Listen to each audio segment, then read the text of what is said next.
first word that popped in my head. You're a weirdo. That's the first words. What's up, everybody? Welcome to another episode of the Chronicles reviews at home. You got myself, Scooter Ray, aka Scooter Luke. You got Run Your Miss and Cosmic Boss. What up? And you know, there's a mystery afoot. And that mystery really is, why was Glass Onion so goddamn good? So damn good. Oh man. So we're going to do this review into two parts. We're going to discuss the movie at first, and then I'm going to give a signal, and then that's when we're going to go into spoiler territory. So if you want to see the movie, if you don't want spoilers, I'll make a clear signal to let you know when we're going to get into the spoiler side. We're going to tell you to go and get. What? That's going to be the signal. We're going to tell you to go and get. You country bumpkin. But first and foremost, Glass Onion and Knives Out Tale, it's I guess you want to call it a sequel, but it's really the second story in the overall Benoit Blanc universe. Mm-hmm. Because only Daniel Craig's character carries over to a new mystery. And first things first, how did y'all feel when they was even going to say that, when they even said they was even making a sequel to Knives Out? How did y'all feel? I was excited. I loved the first one. Mm-hmm. Absolutely loved it. One of my favorite murder mysteries in a long time. Like just so original, so well acted, so beautifully shot. Love the setting of the old manor house with the very eccentric and just insane family. Like, loved it. I just in the twist. It was a different take on the twist, where it wasn't some super big reveal. It was just the twist of, I knew already, but I'm gonna let this play out. And I just loved it. I love that first movie. And to put it simply, I like this one more than that first movie. So I can't wait for part 3. I can't wait for part 3. All right. I love Knives Out, the original one. I rewatch it constantly. I know Boss is like things like that. He doesn't like to rewatch. If I see that it's on, I actually click this before I click Titanic. Let that sink in. Let it happen. I watch. Wait. Who wants to keep rewatching Titanic? Me. For why? I've seen Titanic like 1,300 times. I don't care. I still watch it when it comes on, and literally, it's Titanic. Scoot. That's not the worst thing. Ask her how many times she will rewatch Gone with the Wind. I've never seen it. I've seen it over 100 times in my lifetime. That long ass movie. Yep. Titanic is a long ass movie. Yes, it is. It ain't Gone with the Wind long. I see it like this. Can't wait. And the other day, well, probably the other month, literally, Titanic was coming on and Knives Out was coming on, and I was like, I'm gonna watch Knives Out, and that's a lot because I will continually watch Titanic. So I love the original Knives Out, and I love this one as well. So, well, the missus and I was late to see Knives Out. I think we didn't watch it till the first time, last year? So we didn't see it until last year. I did get spoiled on who did it, and I'll tell y'all why. But overall, even though I knew who did it, it was still getting up to, well, damn, how did he do it? Mm-hmm. And, to see what he did, how he did it, and how it all played out, and how, somebody else was meant to take the fall and everything, it was still like, it truly goes to show that Hollywood, y'all can still do original shit. Right. Y'all can still take a classic formula and still make it new. You don't have to keep making the same fucking movies. A reboot, a remake, revamp. How I got spoiled on the ending of Knives Out was the DVD, the Blu-ray. The Blu-ray has the pattern of the knives, And apparently, if you take the sleeve off and flip it and put the back of the case in first, all the knobs put Chris Evans' character in the circle. Did you do that on your Blu-ray? No, I saw it on Instagram. Oh, I was like, Yeah, why would you even do I that? saw it on Instagram where they were saying it was a little Easter egg that if you had the Knives Out Blu-ray case, if you flip it or something like that, it points to Chris Evans. Gotcha. And it was like, okay, that's pretty goddamn clever. But yeah, when they announced this one, I was excited because it was like it was just that notion of how great the first one was, and hearing that they wanted to do a sequel, it was like, let's go. And then when they announced Catherine Hahn, Leslie Odom Jr., Dave Bautista, Janelle Monáe, insert others I know I'm forgetting. Edward Norton. And when it was announced that, this star-studded cast was going to be in the second one, it was even more like, I bet, let's see what this one's going to be about. And just seeing the movie and seeing how everything played out, my God, 2 for 2. 2 for 2. Ryan Johnson and Daniel Craig are 2 for 2 at the moment. Right. 2 for 2. Like that. It's rare company for you to make 2 movies and hit. Right. But in my opinion, I don't think he's ever missed. Well, I don't know many of Ryan Johnson's work though. Yeah, I don't. The other 2 biggest ones you might know. One I know both of you have not seen.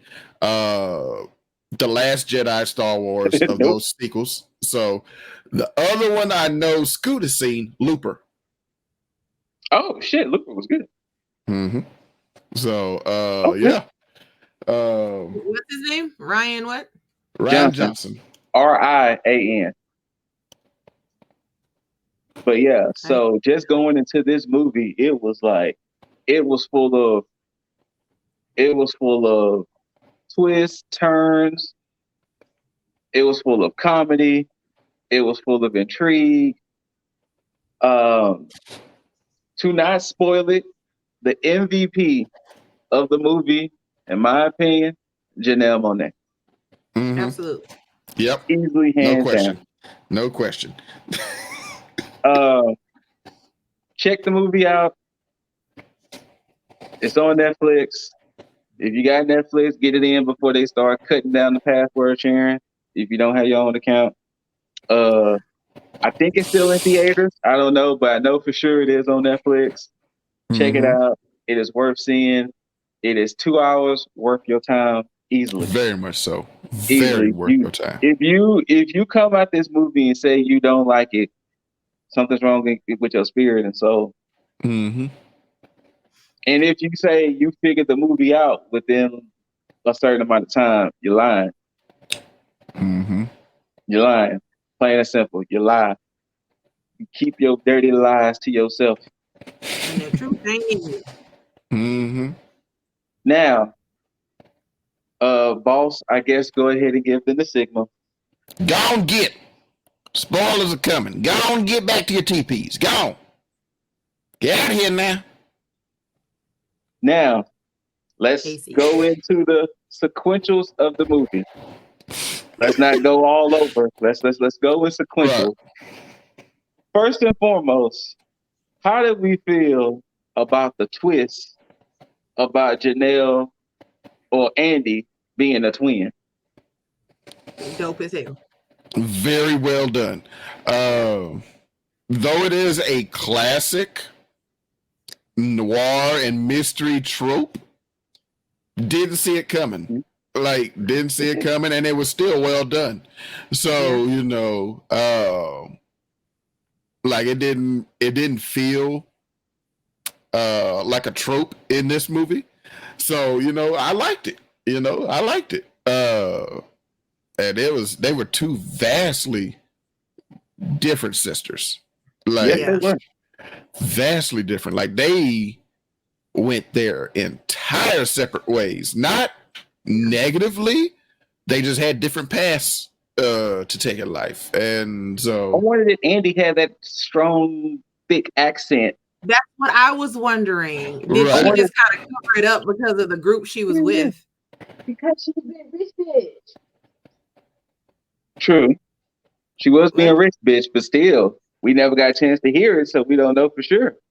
But you're right. She might have been covering it up the whole time. But boy, that accent was strong. And he said, when she said she's covering up being a rich bitch because she's been dating.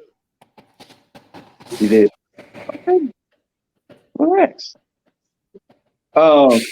Now, throughout the whole time, did y'all think Edward Norton's character was gonna get murdered? I did. Look, I thought at some point, like, this is going to be one of those, this is going to be like a Family Guy type thing. Like, you remember the episode of Family Guy when James Woods brought them all to his house to That's play one of the best episodes of Family Guy. And he ended up getting killed for real. Mm-hmm. Right. I thought that's what's going to happen. Like, I thought he was going to set up this elaborate game to just have fun with his friends, and somebody was going to cap him for real.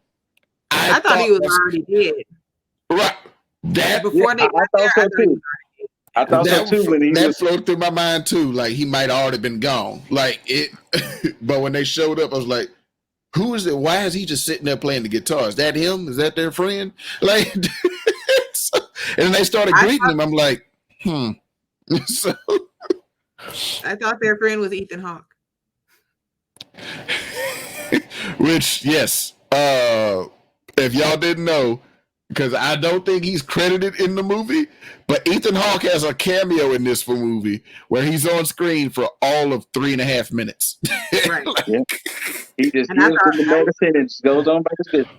Because I didn't look at the cast prior to, because I was scared that something would spoil it for me. Oh, really? So you didn't know who was all in it? Nope. Oh, I didn't know Janelle Monáe was in it. Nothing. I was like, well, I knew Daniel Craig. Yeah, him. I knew he was in it because duh. But other than that, nope. I didn't watch no previews. I didn't watch nothing because I was like, y'all will not ruin this for me because you know how people are. I'm glad you said that too. Kudos and shout out to the trailer because the trailers didn't give shit away. Nothing. The trailer didn't give shit away. Even though I only watched the teaser, I think. I think I only watched the teaser too. Yeah, so I only watched the teaser. I didn't watch the actual trailer because movies these days they tend to show you too damn much in the trailer. But yeah, it gave nothing away. Like, I didn't know what it didn't tell you the dynamic of this group of people. It told you nothing. It didn't. Actually, you're right, because they didn't say anything about Norton was this essential billionaire. Nothing. They was all in the friend groups.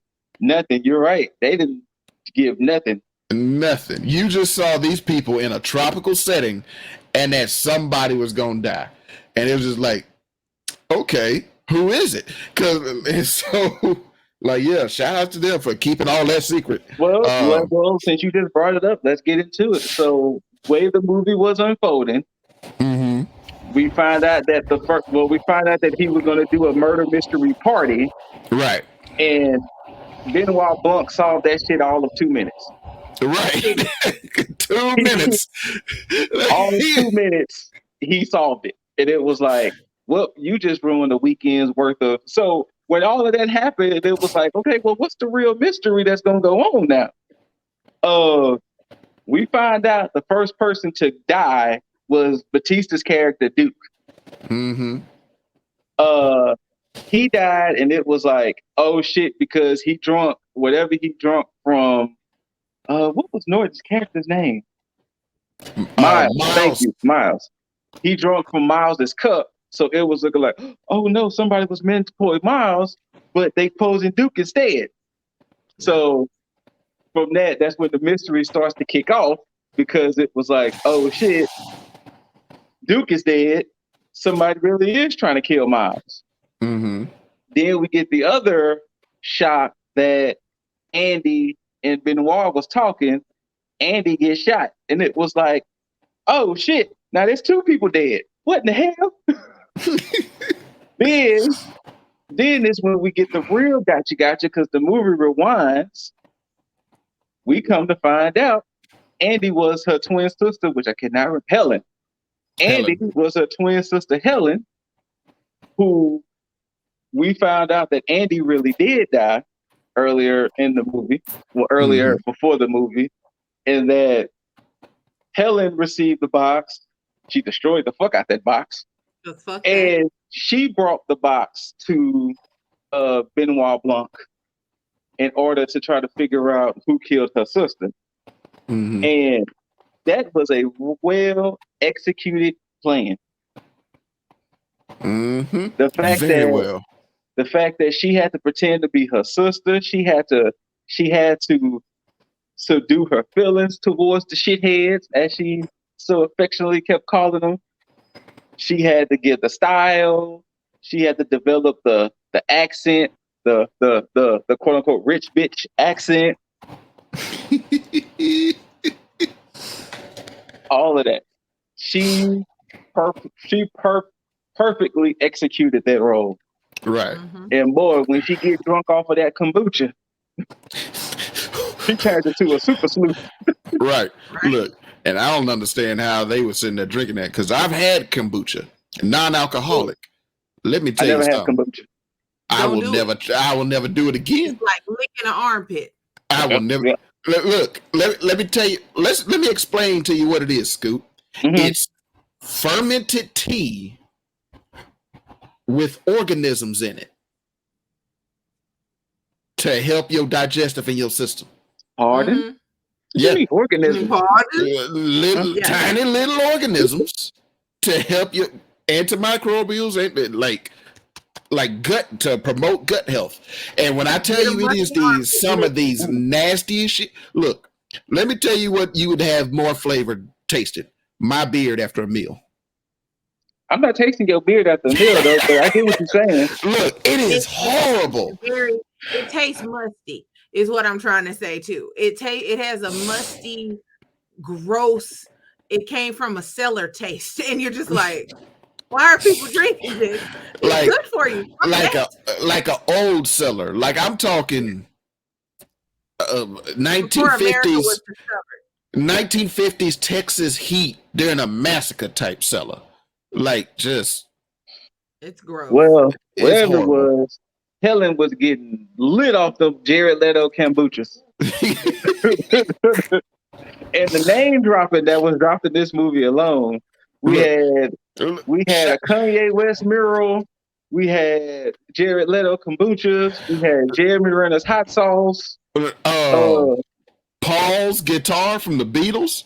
Paul's guitar from the Beatles. There was so much names being dropped in this movie. And then, what's his name? What's the detective? Benoit? Is that his name? Benoit Blanc. His friends, he was playing with Angela Lansbury. Yes. Angela, Mrs. Teapot. Like, Mrs. Potts. May she rest in peace. Right. And his friend that was at the house with him? Yes. Hugh Grant. Like, come on. I was like, wait.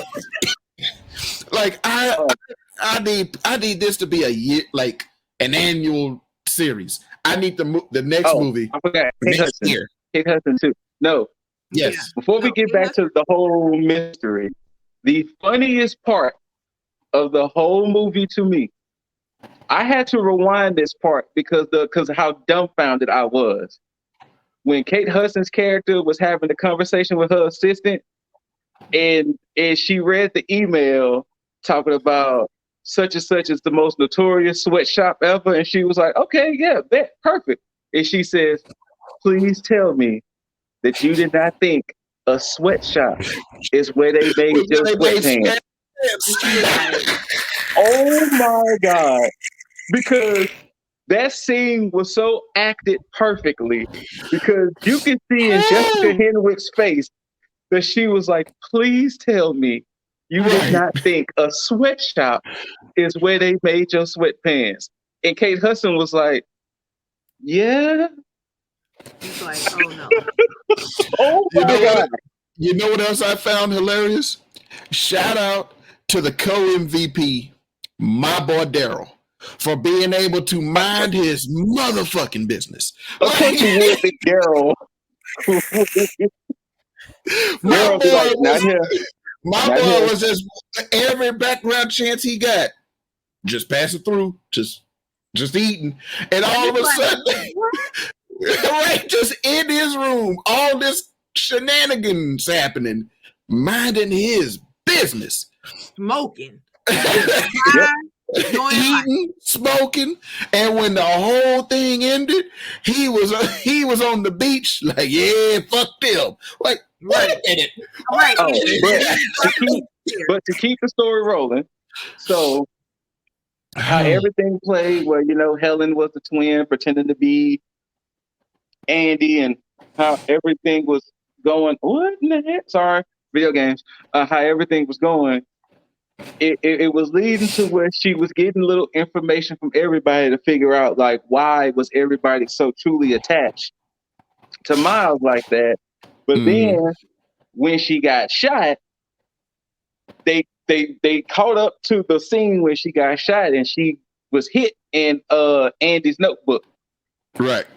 Andy's notebook saved her. Then to where she had what? Did she have it, or did Benoit have the hot sauce? She had the hot sauce. So No. Miss Ladybug said that Benoit had the hot sauce. Yeah, he pulled it out of That his Blanc jacket. had it. So she poured the hot sauce on herself to make it seem like she got shot.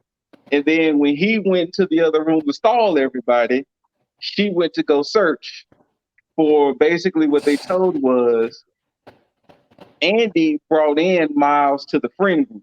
So Kate Hudson, Batista, Leslie Odom, and Katherine Hahn, and Janelle Monáe, they was all a friend group. She brought Miles in. They developed this company, Alpha, aka Tesla. And they were developing everything, and he basically stole the company from her. Andy. And they were loyal to him because he helped their career. Yeah, because he helped their career. Because remember, they said Kate Hudson's character was a retired, disgraced model. So it was failed, basically. And Batista was a know-nothing streamer. Yes, a streamer. She was failed because she did blackface.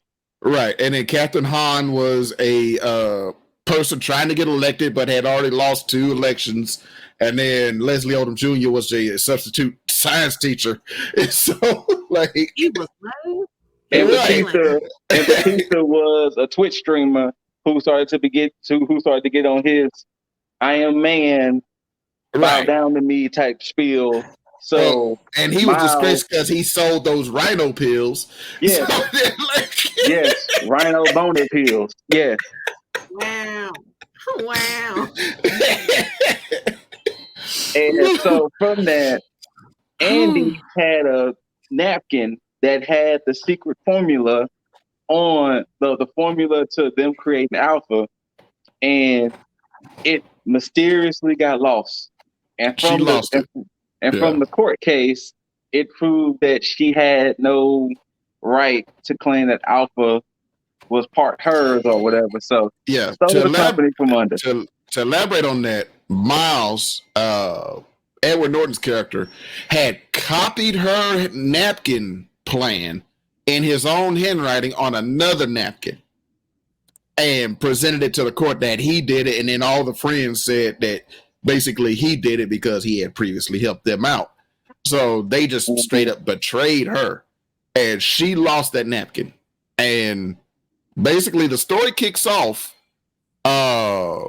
with them all receiving this puzzle box that had these elaborate, like, childlike puzzles in it that that they all needed help figuring out, except Helen's character. She just smashed it open with a hammer. And just saw that it was an invitation in there. Right. And then, but what set everything really off was that Andy had found the napkin she lost and had sent an email saying, "You know where to find me. Basically, I'm going to blow this whole shit up." And so, at that point, we didn't know what was happening. And come to find out later, she was capped. and like they had ruled it a suicide, and that's how No, she Helen was came. she was strangled. No, she was put to sleep, and then she was put to sleep and put in her car, and they left the car running. Yeah, And they made it look like a suicide, and then Helen went to Benoit Blanc for help, and that's how they met. and then the cool part about that was they threw out fillers because Duke's character mentioned, "Hey, remember when you almost T-boned me leaving Andy's? Yeah, Anderson Cooper's. Yeah, we were real drunk that night." So Right. they was throwing out little hints throughout the movie, and then so he found the napkin, of course, and hid it in his damn office like a dumbass. Right. So he found the napkin, and then what happened was earlier in the movie they showed that Duke gets mad Google alerts. That he gets Google alerts for anything. Right. And earlier when they showed the scene, they showed it differently, but when they went back, they showed that Duke got the alert that Andy died for real. That Right. Andy was dead, and he was like, "So we're gonna talk about Alpha News, right?" And that's when Miles poisoned Duke because why? Duke don't do pineapple. And he put some pineapple juice in Duke's drink.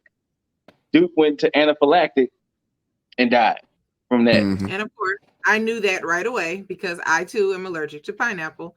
And I had heard them mention the name of a tropical drink. And I instantly, when I hear it, because I live this life, I was like, that sounds like it got pineapple in it. And like, I was like, pineapple. Right. And so what was it? It was just that whole sequence, because we also forgot to mention the Mona Lisa, because when they arrived at the island, he is showing off all his rich man shit. Like he's sitting there telling him, this is the guitar Paul wrote the song on, blah, blah, blah. And like he was like, they left their bags at the beach. Benoit's like, are we supposed to get these bags? And he's giving them a tour of this whole Glass Onion Island and everything. And then all of a sudden you see in the background one of those fucking Boston robots carrying the whole load. And it's just like, the fuck? Can I have one of those? You give one to me, please. Right.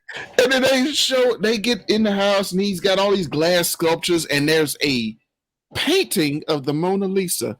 And they're like, that is a nice replica, basically. And he like, and he gave them that look like it ain't a replicate, fam. And they're like, no. And he they started showing off this. They was like, tell me you didn't buy the real Mona Lisa. And he was he was like, no. He was like, look at the security system. Like you make a phone alert and this glass tomb goes over the painting. And he basically said, no, what was it, the Louvre or was it Italy needed money? Something like that. Yeah, something needed money. Is either the Louvre or Italy needed money. He gave it to them, so they loaned him the Mona Lisa.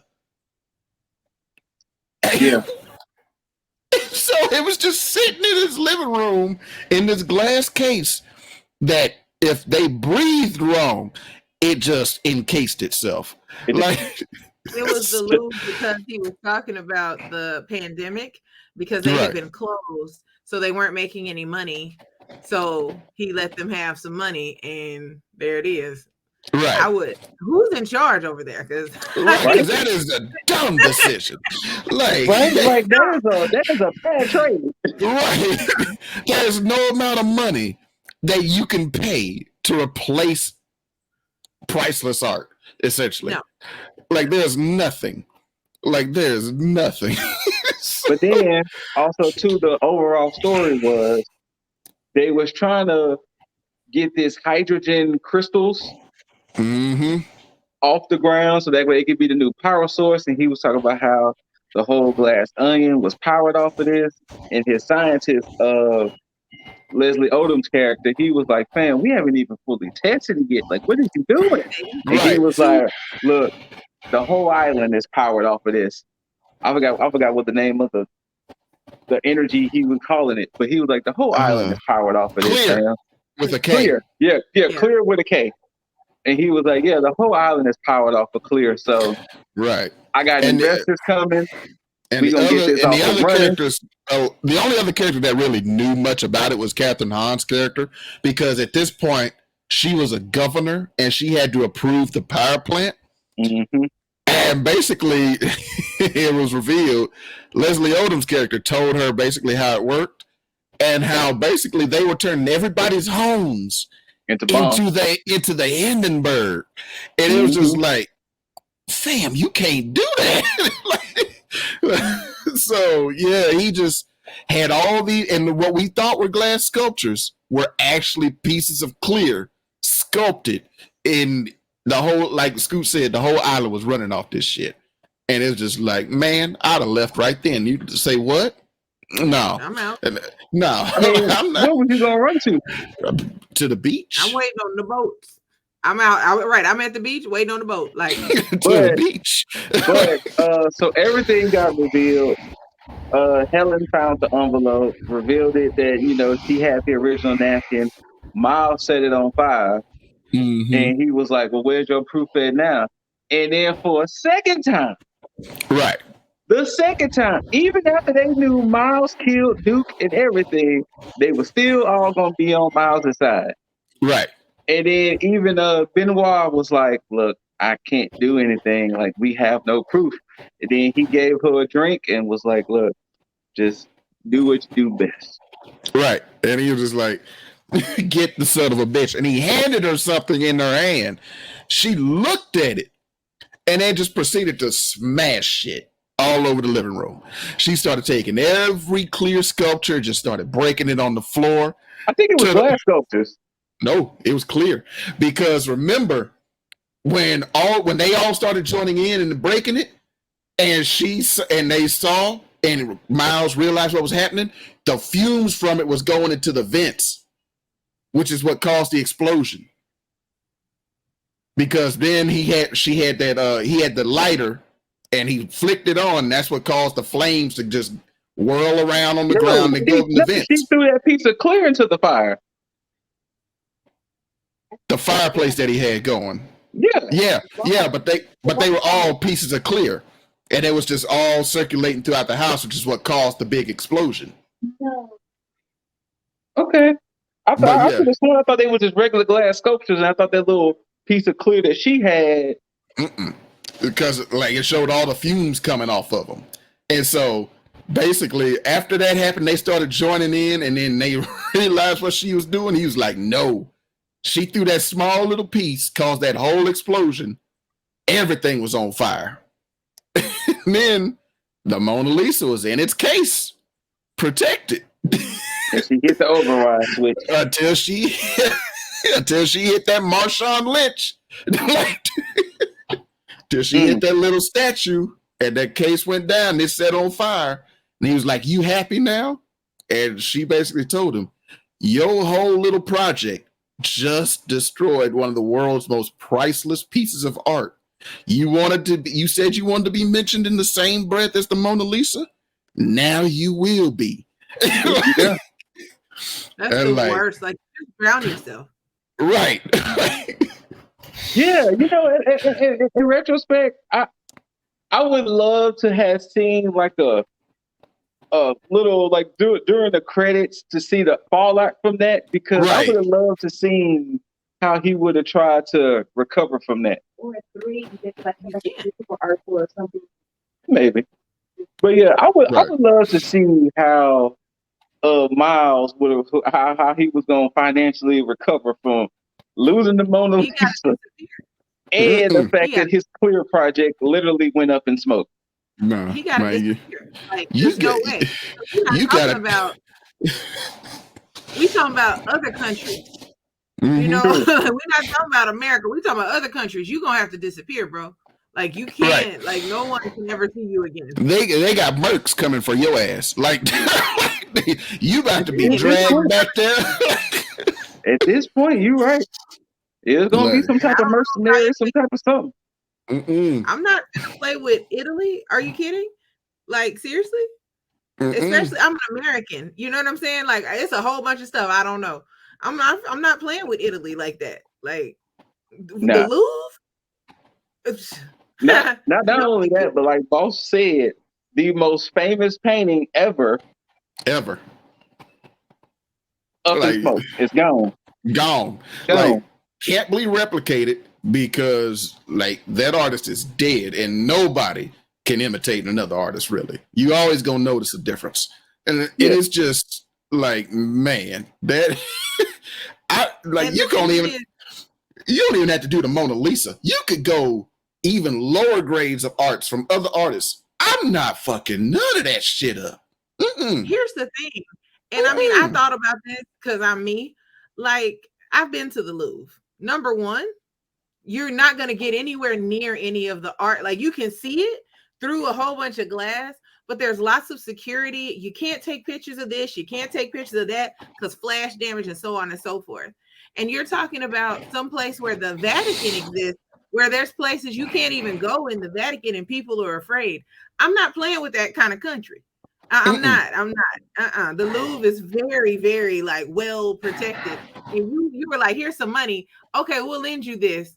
What you gonna say when you go back to him? Well, see what had happened was where's our pain, fam?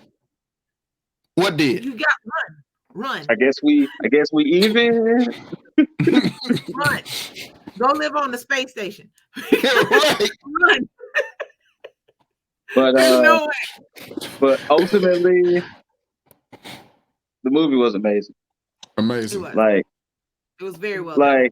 Like the fact that I think to me the anticipation of it too was because what they said the movie was gonna come out at Christmas, and this was like before summer, so it was like this was like I gotta wait that long. But no, the wait was worth it. Mm-hmm. The wait was worth it. Very much so. Like I said, shout outs to Janelle Monáe, definitely Daniel Craig. And I'm officially going to say it on here as well. Batista is probably the best wrestler turned actor. Absolutely. Let's just put it out there. Sorry, Rock. Sorry, John Cena. Sorry, Hogan, Piper, all of y'all. Batista is the best wrestler turned actor. He's been the only one that has been a multi-dimensional person. The man is Drax. The man was Duke. The man was he's been so much shit. Just we can't wait to see that movie about the forest. Those 3 minutes. Yes. A knock at the cabin. Yes. Yes. A wholly different other character in that too. Those 3.5 minutes in not I was about to say Cloud Atlas. In Blade Runner 2049. Those 3 minutes in the beginning that he is in there, it instantly puts him at number 1 by itself. Agreed. Damn, really? Agreed. By itself. Agreed. By itself. Okay. Like so, like, man, it's him, and then a drop off, and in my opinion, after that is Cena. Like this. So you didn't have to say a drop off because I thought about the Mariana Trenches. That's a pretty big drop off. You know, like. Well, I don't want to say a drop off because Cena's been doing his thing too. I mean, Peacemaker definitely solidified. The problem is with The Rock has too much volume. And 2 characters to play. What you mean 2? He's 2. The Rock in every movie. In every movie. And when I mean by 2, he's either the bad Rock or the good Rock. The good Rock is always stuck in a jungle, and the bad Rock is in every other movie. I mean, he's whatever it is. He's typecast, and Batista is not. Batista has had the opportunity to show that he's multidimensional, but The Rock is typecast. Mm-hmm. Well, he does that to himself, so. Yeah, but he just rolled with it because it still works. It's not like he's not making no money off of it. True. Like, who cares? Right. You know. But all in all, that was our review of Glass Onion. Whether you only just heard the non-spoiler side, whether you stuck with us and heard the whole thing, that was our review of Glass Onion. Definitely worth seeing, and definitely a surprise to get a movie that good at the end of the year. Yes. Like to a week before the year ends, we're gonna go ahead and drop this off for y'all right quick. Like, you know, like just we're gonna drop this off. It better get some award play too, because man, I don't know. it might be too late since it came out in December. Yeah, It might be too late. That's Well, true. that beautiful Janelle Monáe, talented beast that she is, Yes. beautiful woman. So until next time, good people out there, I'm myself, Scooter Ray, aka Scooter Lou, Cosmic Boss, Run Your Miss. We bid y'all farewell and adieu. And until next time, peace.